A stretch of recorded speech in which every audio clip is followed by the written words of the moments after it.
Shout out to Carol Mesquita and Alexandra Treya for subscribing to my channel. Don't forget to subscribe to my channel for regular uploads and your chance to be included in shout outs for future videos. Hello everyone, welcome back to another video. Today I'll be doing something very, very different from what I normally do. And as you know, I'm addicted to soap making. I think that's pretty obvious at this stage.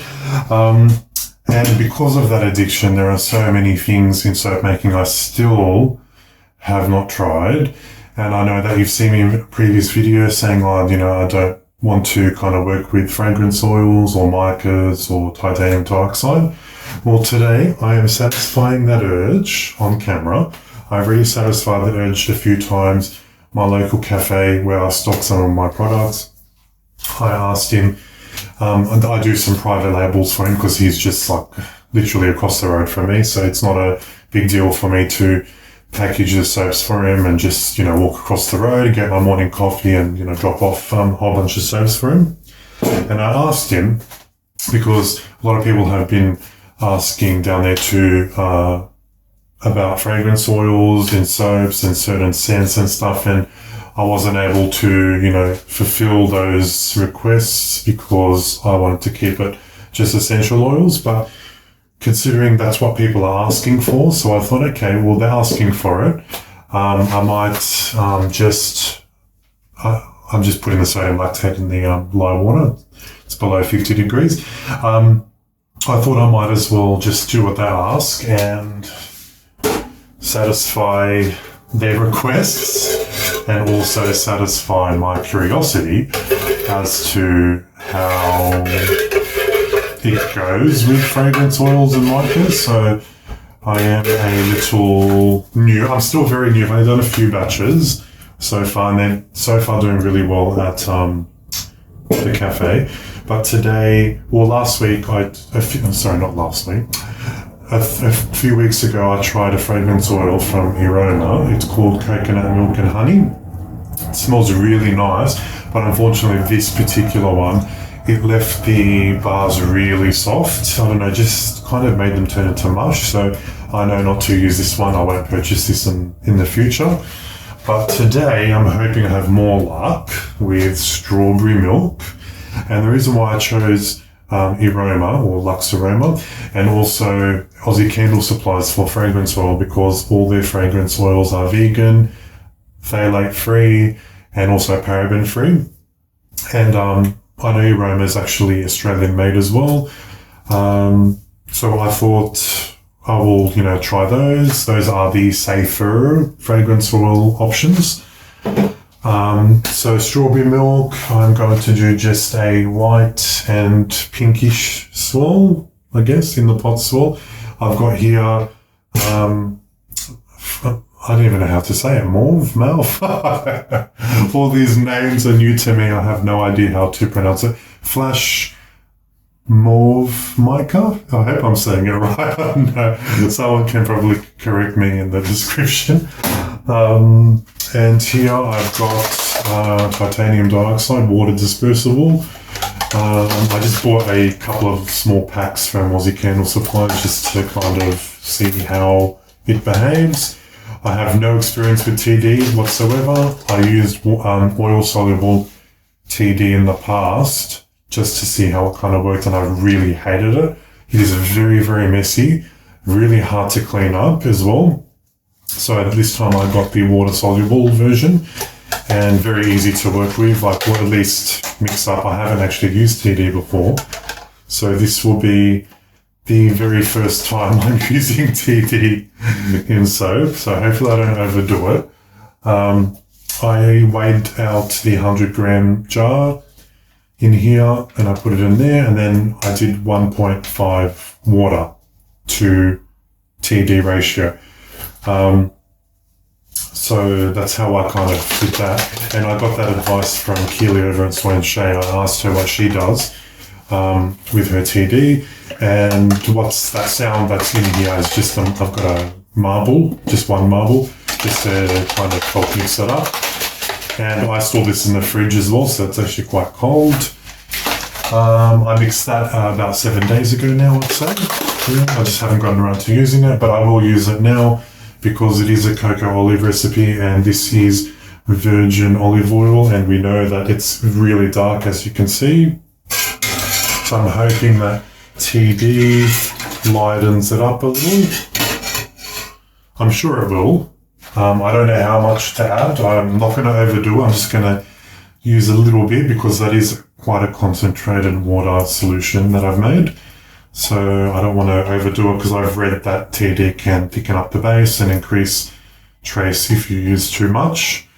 So hopefully I don't overdo it, and yes, one can only hope, really. So I am out of my comfort zone in particular with the colouring and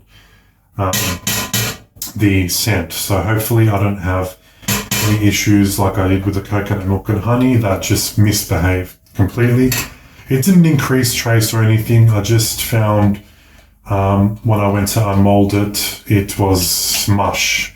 I'm not sure why, but I guess, not all fragrance oils are suited for soap making. And it didn't have any information whether it causes any issues with cold process soap. And we'll see. As you know, I do use a steep water discount, and Aroma does say on their website they're tested with full water. So maybe that's why, but I will not change my recipe and the way I do things. So if I find that Aroma, their fragrance oils, don't like water discounts, then I just won't purchase them in the future, because I like working with a steep water discount. I like that I'm able to cut my bars after 4 or 5 hours, and by the time curing time has finished, they're hard like a rock, and that's what I want, and I will not substitute that whatsoever. So far I have been using some fragrance oils from Aussie Candle Suppliers. They're actually really, really good, and they do not misbehave so far in cold process soap with that steep water discount. They behave really well. I've tried quite a few different ones, but the ones that did kind of trace a little fast, but they just trace fast. It doesn't really have anything to do with the water discounting ones. Lily of the Valley and Berry Tangerine, those two seem to trace a little fast. Lily of the Valley traced quite fast. Berry Tangerine traced just a little bit. So overall, like the cucumber water, the pomegranate, blackberry fig, patchouli and musk, they have behaved extremely well. And black lychee and black tea, that behaved itself really well, and it smells beautiful.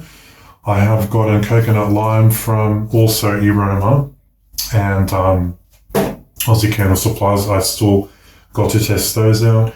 And I have, lychee and guava. Yeah, lychee and guava from Aussie Candle Supplies, which I took a risk with that one. I just bought the 500ml bottle, so I don't know how that's going to behave. So there's lots of testing to do over the next few weeks, so maybe I will. Let's see if you guys are interested. I know you see all my videos with aromatherapy and clays. If all you guys are interested in me uploading more videos with more tests that I do, like with fragrance oils and micas, do let me know, so that I'll know to include that in my scheduling. Because I did a poll a few weeks ago about, what people like to use in their CP soap recipes on, viewers of my channel, and overwhelming was essential oils. So I don't know if everyone would still like to see me kind of play around with other stuff.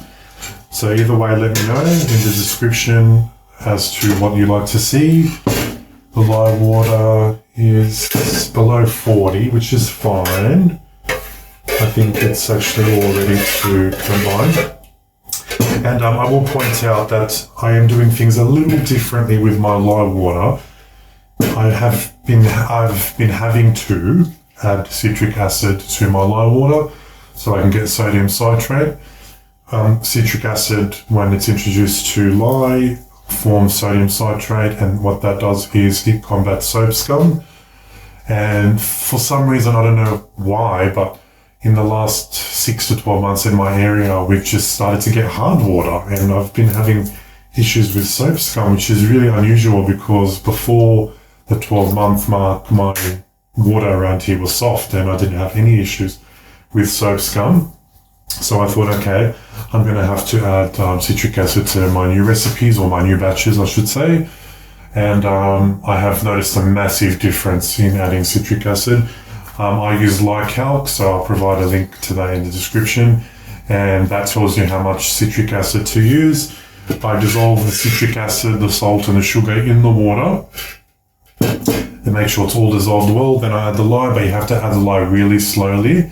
Usually I just throw it in, but because of the citric acid, it bubbles up if you add it too quick and it can splash everywhere. So be sure to add it very slow if you decide to give citric acid a go. If you don't have hard water in the area, don't worry about it. But if you have soap scum issues and hard water, then definitely add citric acid. I did try 3% a few days ago, and it slowed down trace considerably fast. You know, a recipe that should take 30 seconds took 5 minutes to reach the trace. But when I lowered it down to 2% citric acid, it was fine. It still slowed down trace a little bit, but instead of from 30 seconds to 5 minutes, it was maybe 30 seconds to about 1 minute. So that's okay. That's fine. I can work with that. Yeah, and another thing I'll point out too, if you have hard water, is I've noticed also when using my soaps in the shower, is when I get out of the shower, I feel like the soap hasn't rinsed off my skin properly. And that's when I knew, oh gosh, I really am having hard water issues in my area. And that's what's happening there is it's the soap attaching to all the calcium, minerals, and all the iron and whatever other minerals are present in your tap water when you have a shower. And that's what's happening. That's what soap scum is, and it can actually form a oily layer on the skin as well. If you are having issues with those in your area or when you're having a shower. So, and also I will point out, my kettle has been getting limescale. So that's when I know the water in my area has become hard. Right, so just before I start making the soap, I have these new molds. I don't know if you'll see this video first or you'll see the embed video I do for a custom order, so I don't know which one you'll see first, but either way, ta-da! I got this from Vinny down in Adelaide. He's on Etsy, Soap Cutter AU. He makes these really nice log molds, and the sides come off as well, which is really good. The silicone is extra flexible, which is always a bonus. And I did point that in my other video, but I'll talk about it again. So these are really good for beginners, but I find that these are really hard to unmold. They're quite thick and they're not as flexible as the molds that Vinny makes. And I always will get a good 12 2.5-inch bars from this size. This is the same length as my slab mold you see me use. So I know when I cut them at 2.5 inch, I will get 12 bars with offcuts. Those other logs, I don't generally get offcuts with them. I have to be very careful when I unmold them not to damage. If I damage the end, then I usually put that as a clearance soap because I can't sell it full price when it's damaged. And those are the downsides to those other molds. But these are really, really good, that I know that I'm going to get full 12 bars. So I ordered 2 from Vinny. So be sure if you are looking for log molds to definitely head over there and have a look. They are really affordable. So what I'll do is there's a bit of a gap, so I'll just place some cardboard. There we go, perfect. Right, so that's another thing too. So I always like the wooden boxes, either for the slab or the silicone liners, to have a little bit of leeway, because you don't want it to be too tight, like to get in as well. You want there to be a little bit of rooms for it to move around, because the tighter the fit on the actual liner, the more it'll put pressure inwards on the actual liner itself once you fill it with soap. It's always likely to be a bit of a gap. And of course, as you've just seen, it's an easily rectified thing. I just put a piece of cardboard there and that solves the issue. So I'm really looking forward to using this. First time using a mold like that. Alright, so I'm going to quit yakking and get on with some soap making.